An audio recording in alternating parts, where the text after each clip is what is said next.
I returned home after a hard day at the office and didn't see my wife. "Jane," I called, going up the stairs. "I'm home. I'll be down now, Tarzan." It was our little joke. We met at a costume party where I was dressed as Tarzan. We almost collided and I said, "I'm sorry, You are Tarzan," she interrupted, poking me in the chest.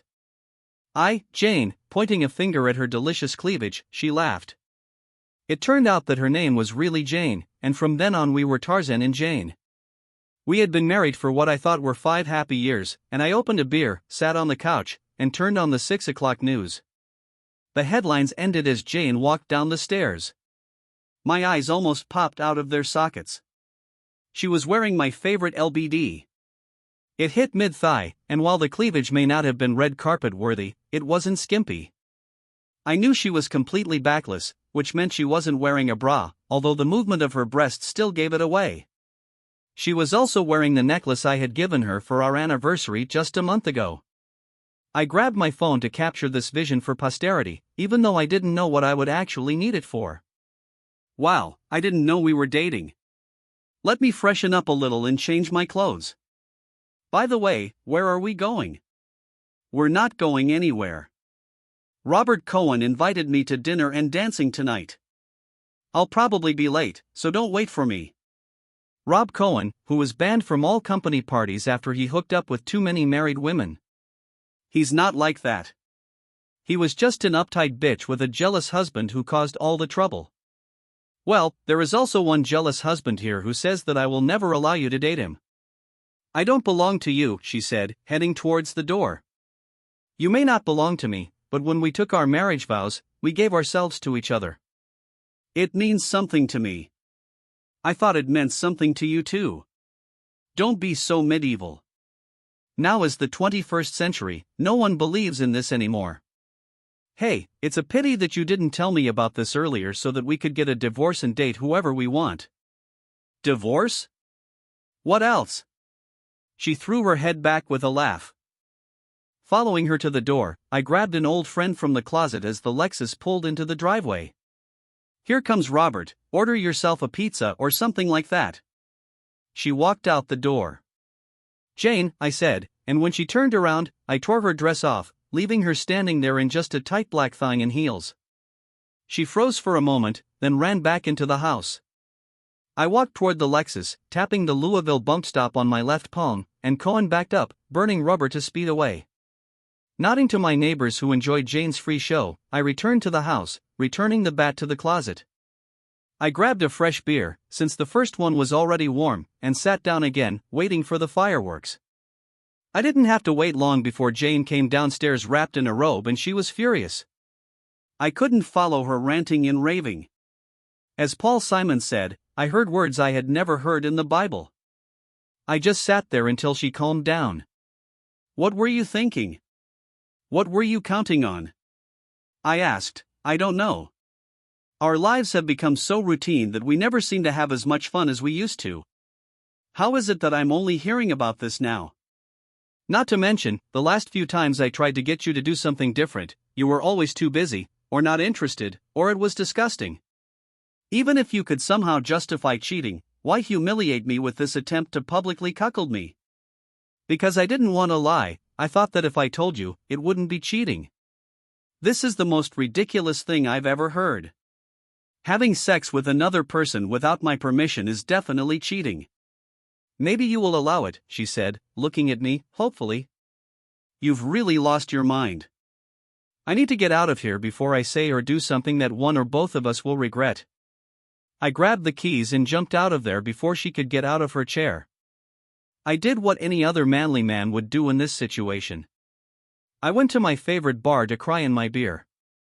What's the matter, John? Sam said, placing another bottle in front of me. You look like you lost your best friend. Perhaps you are not so far from the truth, Sam. When I came home this evening, Jane was dressed to the nines and told me that she was going to dinner with Robert Cohen from work. And that I couldn't wait for her. You, of course, told her no. Of course, I said it. What kind of asshole do you take me for? I was just about to wipe the stupid grin off his face when he said, "Just messing with you, dude." So what happened next? She told me all the usual nonsense about how I didn't own her, how loyalty was medieval. I take it you didn't buy it? Ding, ding, ding, ding. I received this in one copy. Right at that moment, the idiot pulled into the driveway and Jane headed for the door. What are you saying? What did you do?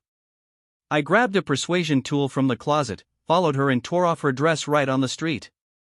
She froze it for a minute, then realized that all the neighbors could see her in just a thong, and ran back into the house. I went to the car with my persuader waiting in Louisville, and he took off.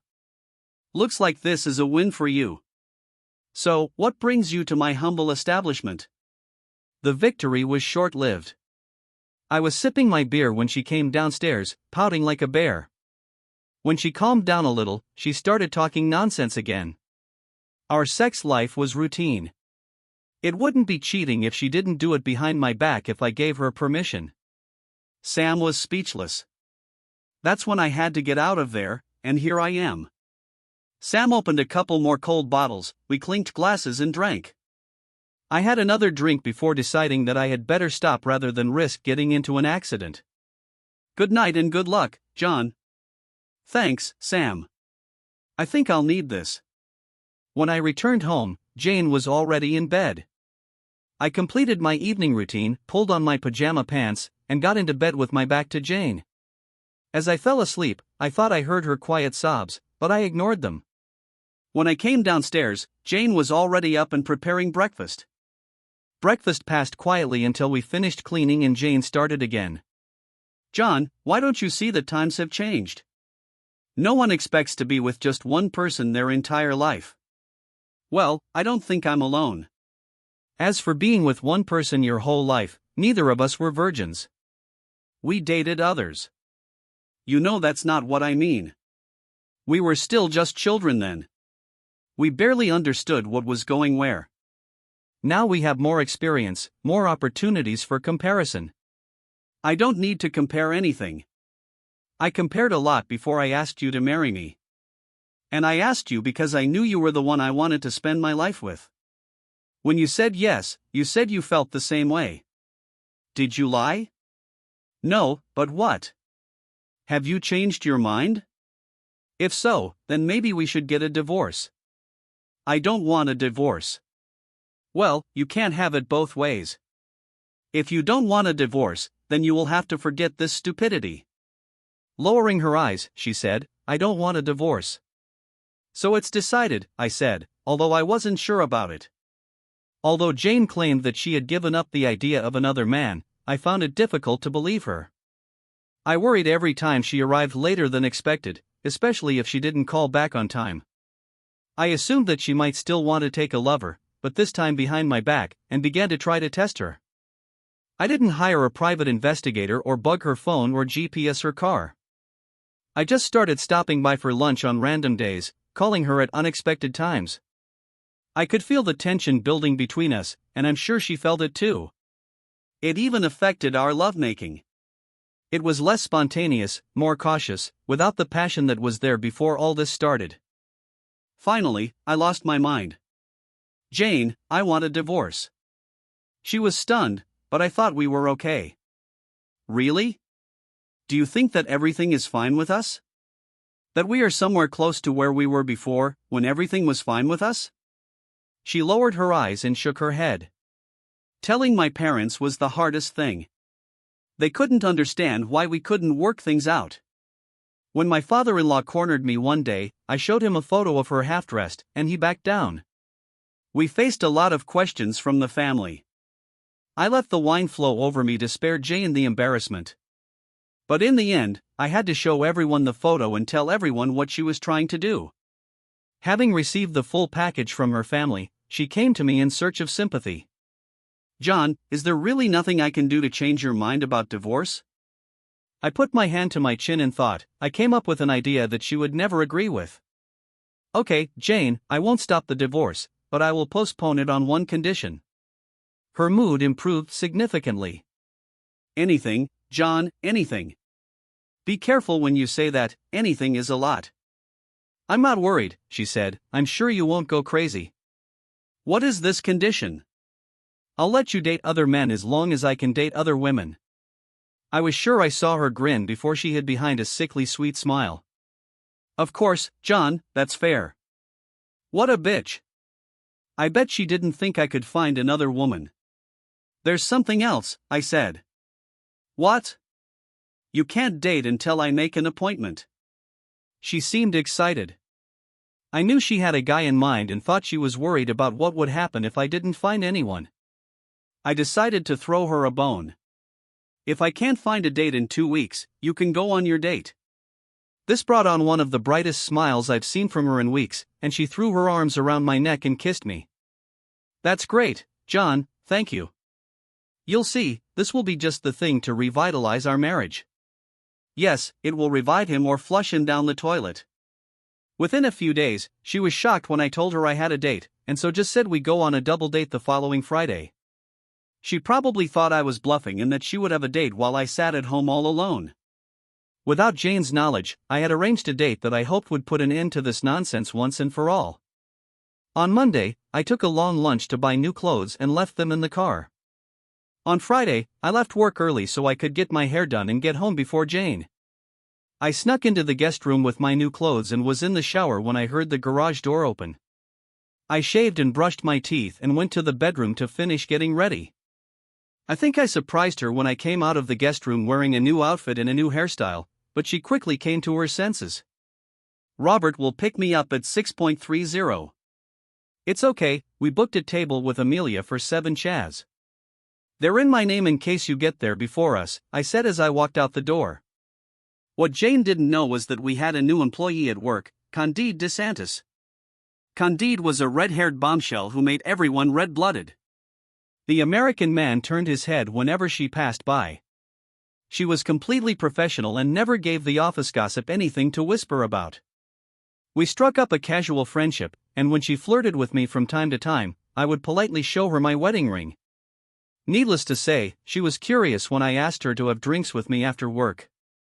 I got to the bar before she did and was staring into my glass when she entered. So John, what happened to break the last Boy Scout of America out of his shell? She said with a laugh. One look into my sad eyes brought her out of her teasing mood. John, I'm so sorry, she said, placing a warm hand on top of mine. I didn't mean to tease you, but you're usually so straightforward. You look like you've lost your best friend. My eyes began to water and I turned away. She put her arm around my shoulders and led me to a table, and I took my drink. She sat patiently while I gathered my courage and told her my sad story. Well, she said, there is only one thing we can do. We? Yes, we are. I'll be your date. I laughed for the first time since Jane came up with this crazy idea. Why are you laughing? I'm serious. I looked into her eyes for a few moments expecting a loud gotcha, which never came, and finally I realized that she was serious. Why? Why me? I know you don't date married men. Heck, you hardly mess with single men either.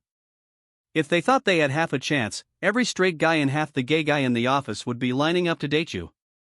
I'm not just looking for a date. Like you say, I can date any guy I want. I really like you.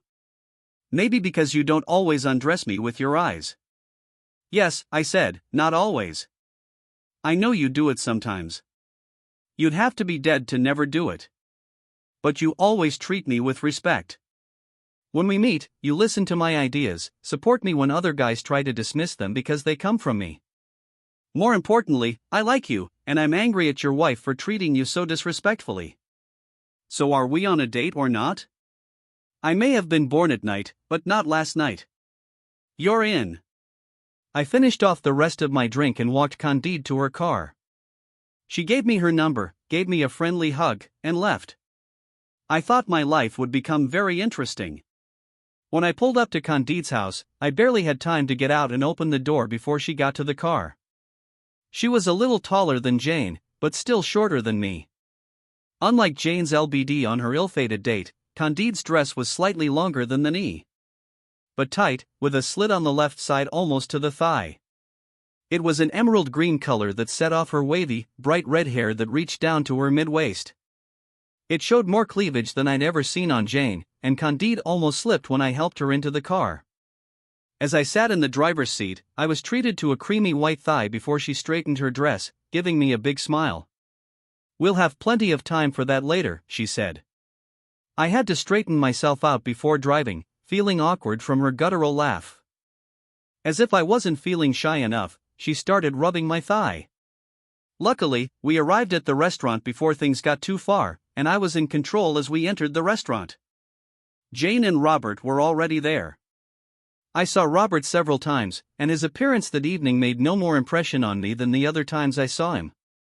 Jane, on the other hand, lost her temper, and I can't remember ever seeing her this hot. Robert didn't get up, so I didn't extend my hand to him, but only nodded to Jane, helping Candide sit up. Jane was obviously amazed that I had such a great date. I think she was going to make some snarky remark, but changed her mind. Robert, on the other hand, couldn't take his eyes off Candide's cleavage, and Jane had to elbow him in the ribs to make sure his eyes weren't wandering. I thought dinner might be awkward, but after a hesitant start, a casual observer would have thought we were just two normal couples, rather than husband and wife with different partners.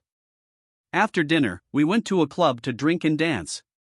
When the dancing was fast, there were no special problems. But when the slow dance began and Candide pressed herself against me, Jane's look could kill.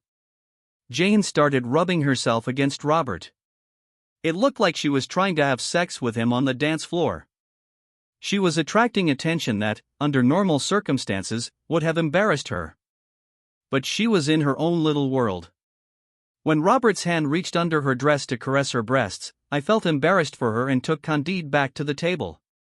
We continued to watch Jane and Robert put on a show until finally the manager came over and tapped them on the shoulder. Although I obviously couldn't hear what they were saying. They were apparently asked to leave. As Jane ran to the table in tears, grabbed her cape and left the club, with Robert quickly following on her heels. "Well, you certainly know how to have a good time with a girl," Candide said, giggling. I could only laugh, and we went back to the dance floor. When we were ready to leave, I approached the manager. "I would like to apologize for our companions," I said. "Don't think about it, there are no complaints, sir. You see, it was my wife, or should I say soon-to-be ex-wife, and I think she was a little jealous of my date." The manager was a little puzzled, then looked Candide up and down. "I understand, sir," he said with a smile. "Please come any time," he said, returning to his duties. I took Candide to her apartment and walked her to the door. When I leaned in to give her a friendly goodnight kiss, she surprised me by pulling me towards her for a passionate kiss. "Would you like to come in for a nightcap?" she asked. Somehow, I got the feeling she had more on her mind than just a nightcap. But who am I to argue? The glass was forgotten as soon as the door closed, as she pushed me onto the sofa and straddled my lap. The slit on her dress opened wide, giving me a tantalizing look. She unbuttoned the top of her dress, letting it fall to her waist, revealing her firm breasts. And soon, she slid to the floor and unbuttoned my trousers. She did everything painfully slowly, and I didn't know how long I could hold out. She clambered back onto the couch and snuggled it up to me. I pulled away and continued kissing her. It didn't occur to me for a moment that, despite all Jane's complaints about our stale sex life, Jane had never allowed me such explicit positions. She said it was humiliating. Well, it was obvious that Candide did not share this point of view. I rolled over next to her, and she slid next to me, resting her head on my shoulder. As I lay there, a nervous thought occurred to me. "Candide, in such excitement I forgot to use a condom." "It's okay, I'm taking my pills." I cupped her chin with my thumb and forefinger, lifted her head and kissed her, gently sliding my tongue to meet hers. I don't know how long we had sex, but it seemed like only a few moments had passed. As we drifted into blissful sleep, I thought I didn't know where Jane had gotten the idea that our sex life was boring and routine, but if my time with Candide was any indication, it was clear that it wasn't because of me. I spent the night with Candide. We showered separately, and while she finished, I made her breakfast. "Wow," she said, "he's a great lover, and he also cooks." I can just keep you close. About this, I said when we sat down at the table, I really like you, and last night was absolutely the best sex I've ever had in my life. But I need to work out the problems in my marriage, and even if we get divorced, I don't know how soon I'll be ready for it. Other relationships. Don't worry, John, I was just teasing you.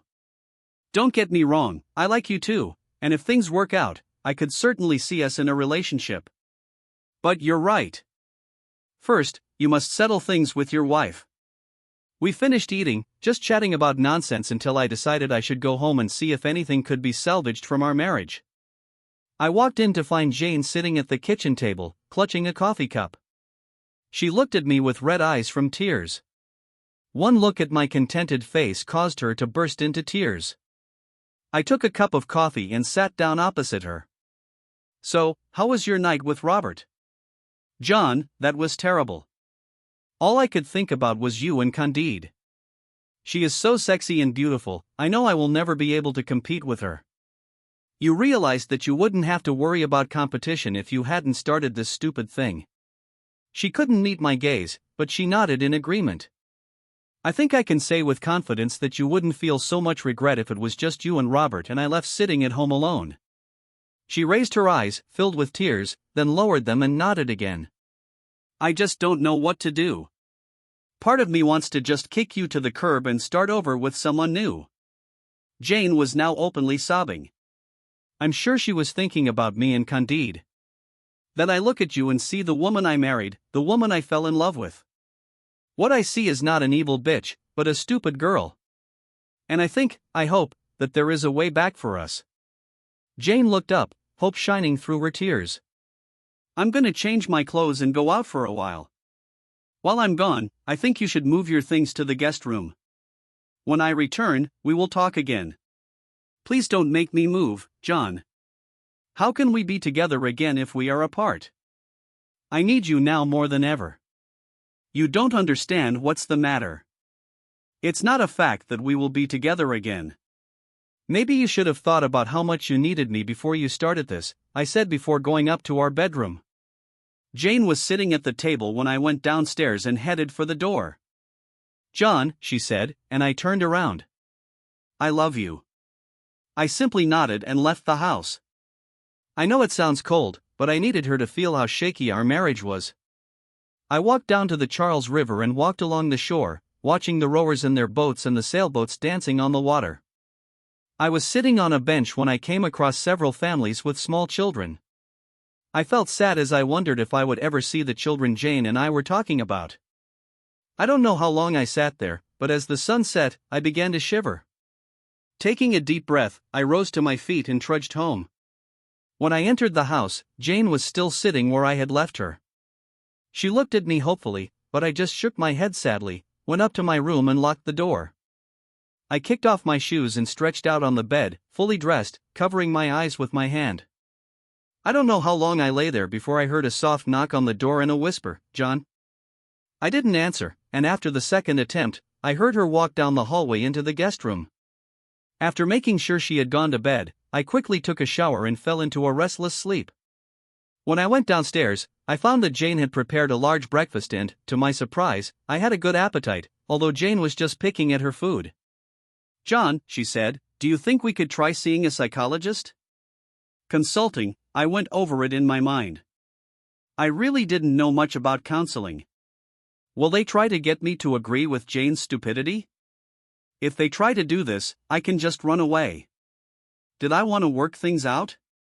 One of the things I learned from my night with Candide was that our sex life had become boring and routine. Do I really want to go back to this? I was still angry that Jane never came to me with complaints. I decided that I had enough love in my heart for Jane for now, and I didn't want to give up without a fight. Okay, Jane, let's try to consult. She almost jumped out of her chair. Let's get one thing straight right now, I said. I don't need a counselor who wants to save our marriage. Maybe he can be saved, maybe not. I will not tolerate any hidden agendas.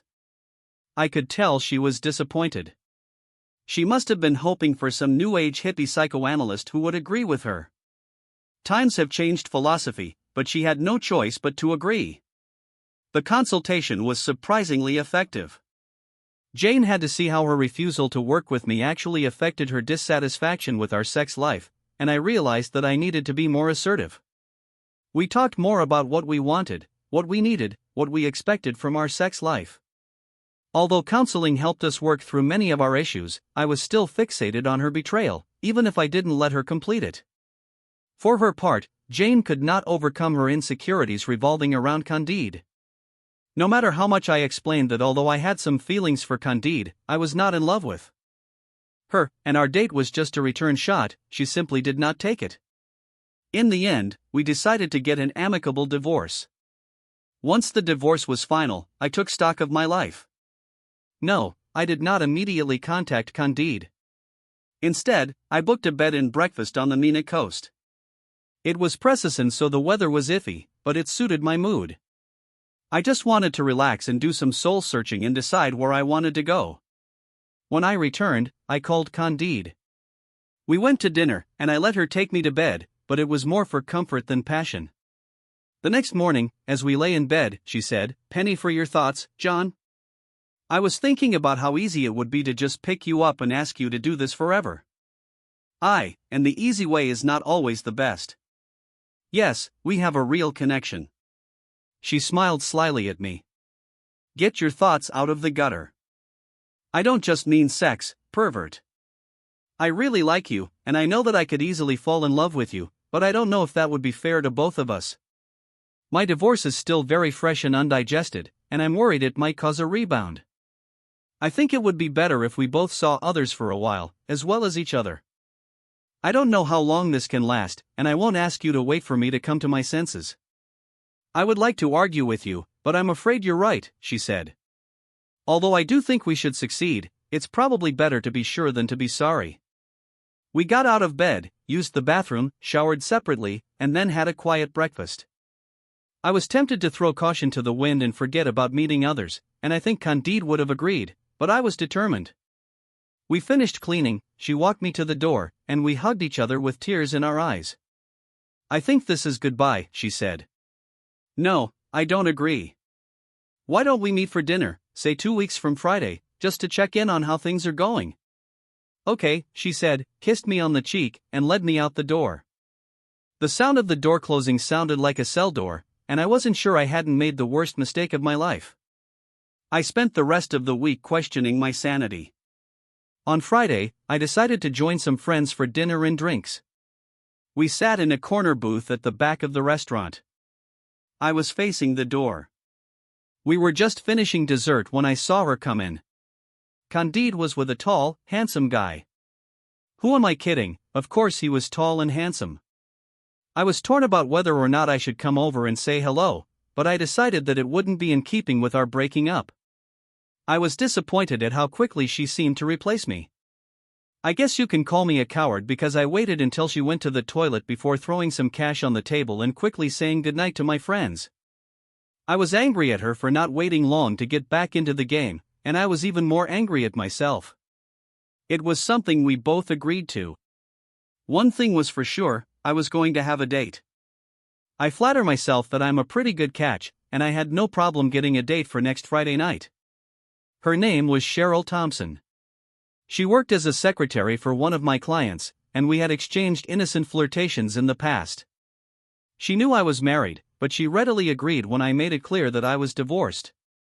I always thought Cheryl was business hot, but I wasn't prepared for the vision that greeted me at her door, and I think my surprise was evident. "I think I'm pretty well prepared," she said. "That's putting it mildly. Do you look like you're ready to go?" "Yes, just let me put on my cloak." I helped her throw the cloak over her shoulders, and we set off. Dinner was the usual first date chatter, except for the talk about my divorce. She was shocked by Jane's actions. I decided to lay my cards on the table over coffee and dessert. "Cheryl, I don't want to deceive you. In the lead up to my divorce, I got involved with a woman, and after my divorce, we got pretty serious. We were both concerned about how quickly we were moving and the risks of getting back into the relationship, and decided that we should date other people for a while. I don't want you to think that I'm just using you as a placeholder or something. I'm completely open to what might happen, wherever that may lead. There was a charming ring to her loaf. John, this is just our first date. I don't expect any commitment, but I appreciate your honesty. Like you said, let's just play it by ear and see where it goes. With this awkwardness over with, we went on a very pleasant date, which ended with a warm kiss on the lips and a date for the following Saturday. Meanwhile, I had a dinner date with Candide on Friday, and I had no idea how it was going to go. I took her hands, and she was as beautiful as always. We chatted casually on the way to the restaurant, but as soon as we gave our orders to the waiter, she became serious. You know, I saw you. I just raised my eyebrows. I was at dinner and saw you with your friends. I was going to come over and say hello, but when I came out of the toilet, you were no longer there. I was a little embarrassed. I know we agreed that we would date other people, but seeing you with another man so soon. Well, I guess I was a little jealous. Stupid, I know, but... John, you had no reason to be jealous. Stefan was an old friend of mine whom I hadn't seen for a long time, and when he called, I took advantage of our break to accept his invitation to dinner. Sorry if this upset you. No need to apologize. Any upset was in my own head. In fact, it inspired me to get off my ass and ask someone out. We had dinner last week. Now it was her turn to raise her eyebrows. Should I be jealous? She asked with a smile. Oh, I don't think so, although we have another date for tomorrow night. We both agree that there is no commitment, just two people getting together to have a good time. That's nice, she said with a wistful smile. You deserve to have a good time.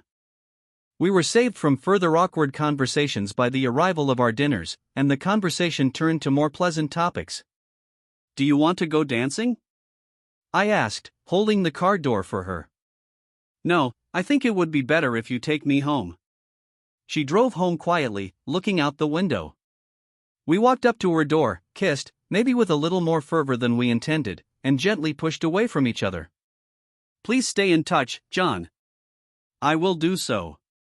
Good night, Candide, I said, and quickly retreated to my car before trying to get her inside. My date with Cheryl went well, and our goodnight kiss was more heated, with some petting, but we still broke up before things went too far. Although I spoke with Candide every week or so, our paths never crossed.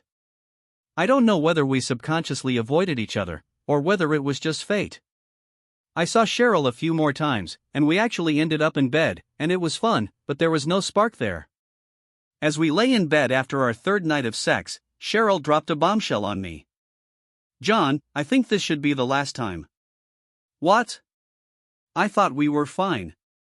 Oh, that's right, maybe even too good. Now your words make no sense. John, when we started, we said no commitment, and I said, I'm not looking for any commitment. I didn't have them and don't have them, but I'm developing feelings for you, and if we continue, I think we might go places I'm just not ready to go. I'd rather hurt you now before the feelings get too deep than later when it really hurts you. I hope this makes sense. In a strange way, this is so. I can't say it doesn't hurt, but I'll get through it. I got dressed, kissed her forehead, and headed to the door. Good night, Cheryl. Goodbye, John, she said with a sad smile, tears sparkling in her eyes. Closing the door, I contemplated my next move. My next step was a series of women. Some of them were one-night stands, some were mini-relationships, although none of them were serious. Finally, I realized what was missing in my life and picked up the phone. Hello, she said. Candide, it's me, John, I said, completely forgetting that she had a caller ID. Candide, I don't know how you are doing, but I don't worry about selections anymore. I had more rebounds than in pinballs and I'm on the rise. If I can still be with you, I want to go home. There was silence on the other end of the line, and I was afraid that I had missed my chance. How soon can you come? Jane did not leave town in disgrace and lived a lonely life surrounded by her cats. She certainly wasn't looking for work in a Mexican brothel. While I wasn't really, I saw Cheryl a few more times and we actually ended up in bed and it was fun, but there was no spark there. As we lay in bed after our third night of sex, Cheryl dropped a bombshell on me. John, I think this should be the last time. What? I thought we were fine. Oh, that's right, maybe even too good. Now your words make no sense. John, when we started, we said no commitment, and I said, I'm not looking for any commitment. I didn't have them and don't have them, but I'm developing feelings for you, and if we continue, I think we might go places. I'm just not ready to go. I'd rather hurt you now before the feelings get too deep than later when it really hurts you. I hope this makes sense. In a strange way, this is so. I can't say it doesn't hurt, but I'll get through it. I got dressed, kissed her forehead, and headed to the door. Good night, Cheryl. Goodbye, John, she said with a sad smile, tears sparkling in her eyes. Closing the door, I contemplated my next move. My next step was a series of women. Some of them were one-night stands. Some were mini relationships, although none of them were serious. Finally, I realized what was missing in my life and picked up the phone. Hello, she said. Candide, it's me, John, I said, completely forgetting that she had a caller ID. Candide, I don't know how you are doing, but I don't worry about selections anymore. I had more rebounds than in pinballs, and I'm on the rise. If I can still be with you, I want to go home. There was silence on the other end of the line, and I was afraid that I had missed my chance. How soon can you come? Jane did not leave town in disgrace and lived a lonely life surrounded by her cats. She certainly wasn't looking for work in a Mexican brothel. While I wasn't really interested in knowing, mutual friends told me she was dating, although there didn't seem to be anyone she was seriously dating. Candide wanted to invite Jay to the wedding. Although I wasn't sure it was such a good idea, I didn't mind. But Jane refused, sending a nice gift. I was surprised when Candide struck up a casual friendship with Jane, meeting occasionally for coffee or shopping. It didn't bother me, although of course it was unusual. About 6 months after we got married, I returned home to find Candide dressed to go out. Oh, I thought, here we are again. Fortunately, my fears turned out to be unfounded. Go change, we're meeting Jane at Amelia's for dinner. Look, I know you two have gotten pretty friendly, but don't you think this is a little over the top? Don't worry, dear, there is a method to my madness. I knew I couldn't argue with her when she had any DNA in her head, so I just shrugged it and went to change. Jane was already waiting in place, and calling the situation awkward would be an understatement. Candide and Jane greeted each other with kisses on the cheek, as all women do, while I just stood there, feeling awkward. Neither of us seemed to know what to do. Then Jane spoke. John, good to see you, you look good. Thank you, Jane, you look good too. We were spared even more awkwardness by being shown to our table. Candide paused for a moment, saying something to the man behind the counter. What does all of this mean? I asked when she caught up with us. You don't have to worry about it, honey, she said. Now every husband knows that when his wife says nothing, it means something, and he should be concerned. But again, there was nothing I could do except play along and hope for the best. Jane sat to my right and Candide opposite, and before we could order drinks, the owner came up with Stefan. Candide stood up, gave him a friendly hug and seated him on my left, opposite Jane, and her insidious plan became obvious. While I was relieved that my worst fears had been unfounded, the evening did have the makings of a disaster. Luckily, Jane and Stefan seemed to get along, conversation flowed smoothly throughout dinner, and by all accounts, we were like 4 old friends. All too soon, it seemed it was time to leave. Stefan and I split the check, and while Candide and I were leaving, Jane and Stefan decided to continue the evening at the restaurant bar. Candide was so self-confident, but I couldn't be angry.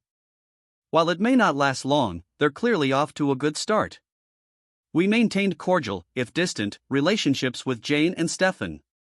We rarely communicated as couples, although we often met in groups. Apparently they have a stable relationship. Jane no longer seems to need to spice it up. We wish them all the best. Candide and I couldn't be happier, though kicking the baby really wakes her up at night. Subscribe to our channel so that your second chaff doesn't cheat on you, and go ahead and listen to the next story, because this story is nothing compared to the next one.